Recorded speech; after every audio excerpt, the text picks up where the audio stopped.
Okay, so hi everyone. Thank you for coming to today's class. Today is going to be the final set 10 masterclass on this channel, and then afterwards we will be only doing set 11 PB content, and then starting March 20th we will begin doing live TFT set 11 content. For those in the VC, if you have any questions, feel free to let me know. And if you're watching this on YouTube, check out the description to join the community and learn from there. So today we're going to be talking about the final 3 comps to climb with on this final patch for set 10. If you're pushing for your final rank, whether it be silver, whether it be masters, whether it be challenger, whether it be bronze, anything, everyone's at their own level. These are the 3 best comps to help you climb with. Get that final push in before the set ends. So, as I mentioned, after this class, we'll be going to set 11 Inkborn Fables. PB has already been out. I've been doing testing, theory crafting, and really trying to figure out which comps are going to be good for climbing and playing. So I will let you know hopefully during next class. And then March 20th is when the live servers will be going on for Inkborn Fables set 11, and we could start our new set climb. It's very exciting stuff. Not quite there yet, so we're gonna stick to 14.5 for today. The 3 things I want to talk about that were buffed were vertical KDA, and then these 2 have already been talked about, so I'll go over these briefly. The Senna Reroll and the Kayle Reroll. We saw plenty of these at the North American Regionals. However, they're still strong. They also got buffs, and also want to talk about vertical KDA 2 versions, either the Seraphine version or the R Warriors version playing into Akali. We'll finish off with a summary and Q&A, but nothing should be too new from today's class, just a review and really pointing out what is strong on this final patch. So let's get into it. 3 best comps to climb with on patch 14.5. The first one is going to be 7 KDA Seraphine Reroll. As you see here in the buffs, Neeko got a pretty sizable buff for her shielding. So now she is going to be a lot tankier than before, and her spell damage percentage of shield also went up a flat amount. So Neeko all around got buffed, and she was already a very good unit. She was our main item holder in our KDA boards, and now she's just even better. So hence the resurgence of the KDA. However, the KDA 7 also got buffed from 24 to 27, and these are all of the stats. So this is going to be extremely good for 7 KDA. So the first version we'd be playing this with is Seraphine Reroll. So we played Seraphine Reroll for a while now. Our plan is to just reroll Seraphine on level 6, either on stage 3-2 or 3-5, stabilize, and then we start going level 7, slow rolling for Seraphine 3, and then eventually pushing levels to play our 7 vertical KDA. This is what our level 6 board looks like. Ideally, we won't always hit Ahri in this case. Then we would just play more KDA units or Spellweaver units, depending on what we have. And then on level 7, we'd be able to fit in 5 KDA and 3 Spellweavers at the minimum. If we high roll Ahri on level 6, then even better. You probably won't have these items, since we'll be itemizing Seraphine at the time with Shojin, Rabadons, and our Morello. Remember, Rabadons is going to be your superfan item, so we need to be looking for a Shojin or a Morello early. If you're able to slam this on 2-1, then this is definitely a line that you can play. And we are looking for KDA Headliner on our roll down. If you do end up hitting Spellweaver, then it's okay to pick it up, play it for stage 3, and then on 4-1, you're going to sell the Spellweaver Headliner and roll it back down for your KDA Headliner. So this is what to do if you do end up hitting the wrong one. Still play it for stage 3. It'll be good. It'll push you throughout the stage. Hopefully you'll win all, if not most of the rounds with your setup with superfans as your core. And then afterwards, we'll send it back down to get the correct chosen. And then go level 7 once you have stabilized, and then continue to slow roll it down for your Seraphine 3. Because this is a full magic damage comp, eventually I know we will be adding 2 more KDA. So this will be Kaisa and like Akali, and they do physical damage. They are not going to be our main damage dealers. Our main damage dealers is Seraphine, Ahri as our secondary, and then Akali as our third, but she'll just be holding like a TG or like a red buff. Basically, we're going to need Shred. Reducing the magic resist of the enemy is super important since we're a full magic damage comp, so make sure you have a Spark on your Neeko or a Shiv on some filler units. Preferably not Ahri, because we want to be having 3 item Ahri as well to have a reliable duo carry, so probably the Kaisa on level 7 or level 8. To cap out our board, we're going to want to have a 3-star front line.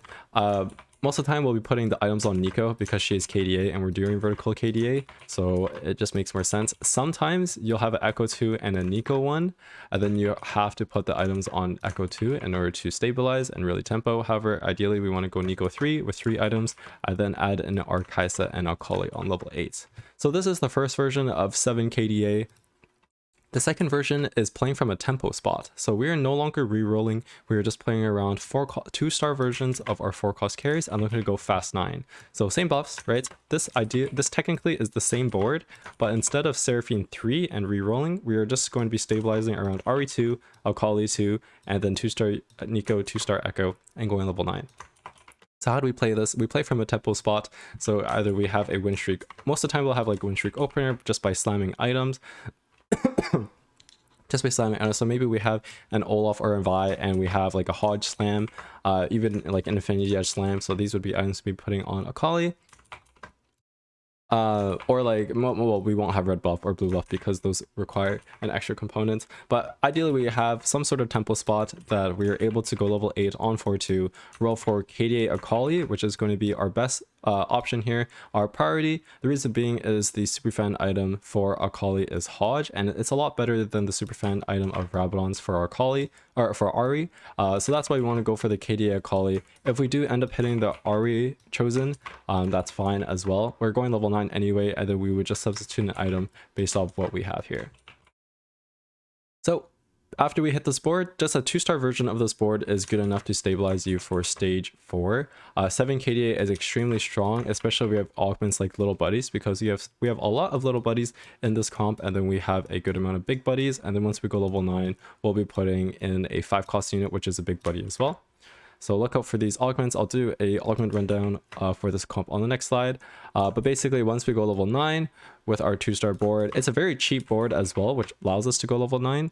We want to be playing either Alawi, Kayn, York, whatever we 2-star, and whatever we have excess items for. Because this is a 2-star units of our front line, we still want to put it on Nico. However, we won't be going for Nico 3. So if we do hit Echo 2 early before Nico 1, or before Nico 2, then it's okay to put items on Echo as well. We're going to be pretty mixed damage, especially with depending on what our level 9 is. So if you're win streaking early with like a physical damage board, it's okay to have an even shroud, even though we have our magic dealers in the background. We'll still end up eventually doing physical damage if we play like a York or like a Jhin with blue buff, Gunblade, something like that. Okay, so this is the second version. Basically, it's the Ahri Warriors, except in this case, we're just looking for Akali in order to achieve the 7 KDA. And then it's going to be very strong. The entire board has an insane amount of stats all across the board, and it's very good. So augments to look out for, I mentioned little buddies, already explained why. Vampirism, healing across your board is very, very good. Know your enemy. In today's current meta, there are a lot of Superfan reroll boards. So having Superfan active here, and then these little traits like Guardian, Sentinel, they're very common throughout enemy boards. So dealing extra damage to them is extremely good.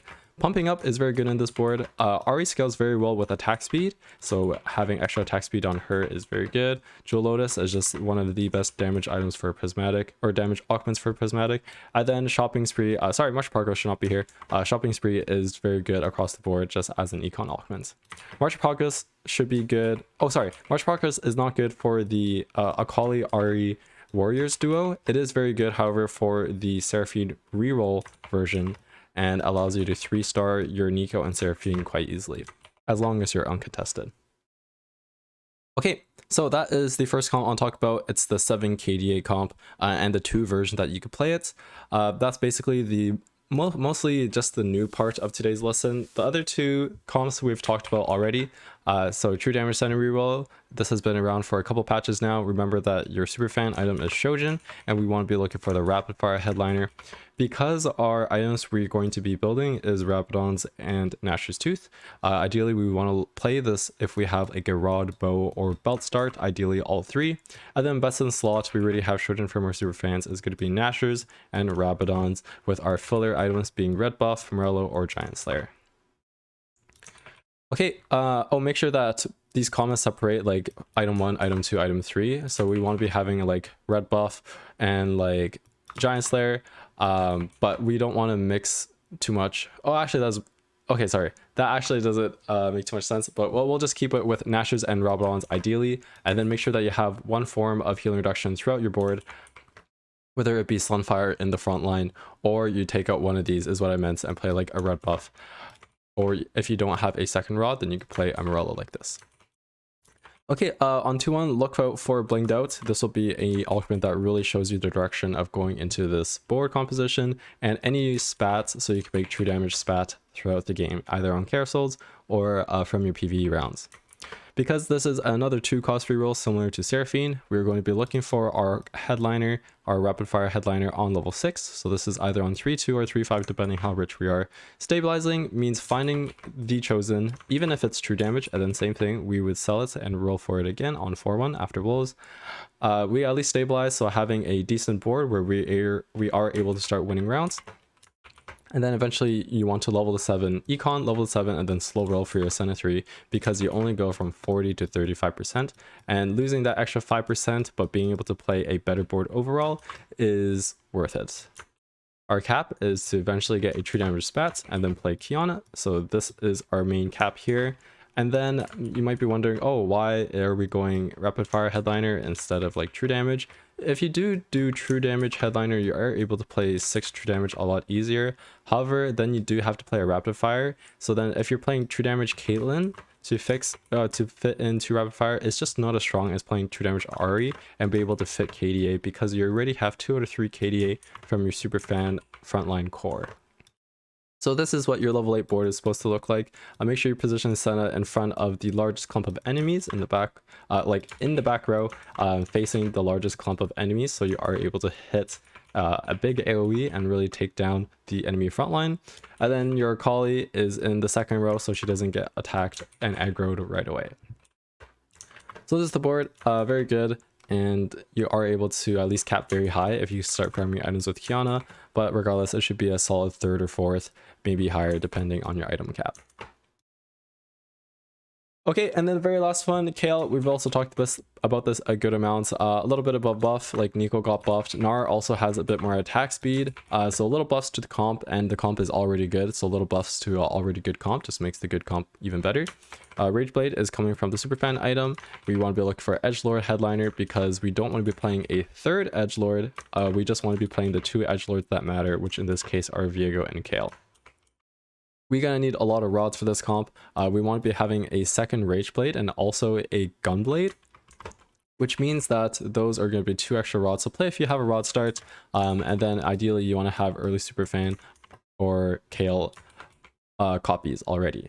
If you are not able to get an efficient 3rd item, playing or using a Giant Slayer or Arcade Noodles is fine, but ideally we want to be having our Gunblade, our Rageblade, and then a 2nd Rageblade for our 3rd item. This comp is very good because after you hit Kayle, you have a lot of different carries that you can itemize depending on your items. So this could be like your Viego, your Karthus, or your Akali, and you want to be putting your tank items on Mordekaiser in the front line. Although Nico got buffed, we are playing vertical Pentakill, so then 5 out of 5 Pentakill. Our Mordekaiser will be making more use out of those items. And then this is, once again, a 2-cost reroll unit. So same deal as the other 2, we're going to be level 6, looking for this Edgelord Kayle. And then after we hit the headliner and have a stable board, so either we have, most of the time we don't need to upgrade everything. We want to save some gold to be able to go to level 7, so we don't have to have Mordekaiser 2 and Nico 2. However, ideally we want to have at least one of them 2-starred, or even like a 2-star Gnar. Well, most of the time, yes, a 2-star Gnar, like 2-star Lilia. A stable enough board where you are able to win most of your rounds. You don't have to win all your rounds, but you have to win at least most of your rounds going to level 7, and then you can start slow rolling for Kayle 3. And this is the board.